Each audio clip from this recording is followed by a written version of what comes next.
Mbak Dia, Mbak, metuwa. Piye Mbak, napa? Napa meneh? Aku to blonjo sithik. Nah, kok perasaan tak akeh men to, Mbak Dia? Ya wis ndi honorine, tak hitung meneh. Iki Mbak, beras 5 kilo, 80.000. Sampo sak renteng 8.000.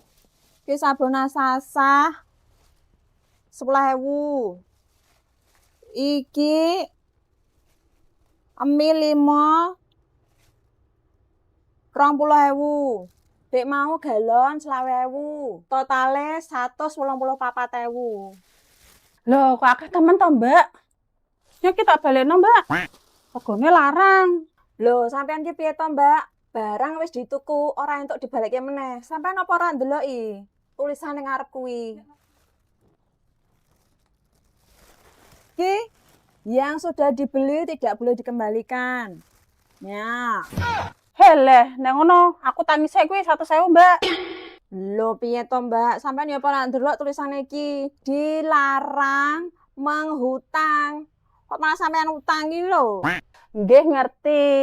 Kan dudu aku sing utang. Tapi sampean sing ngutangi aku. Hmm, ya wis ki duwite. Ya, Ya wis, matur suwun ya, Mbak Dia. wis tak tulisi gede-gede dilarang menghutang. Kok malah aku mengutangi ya? Ini ki aku mah dadi bang berjalan karo Mbak Ida no.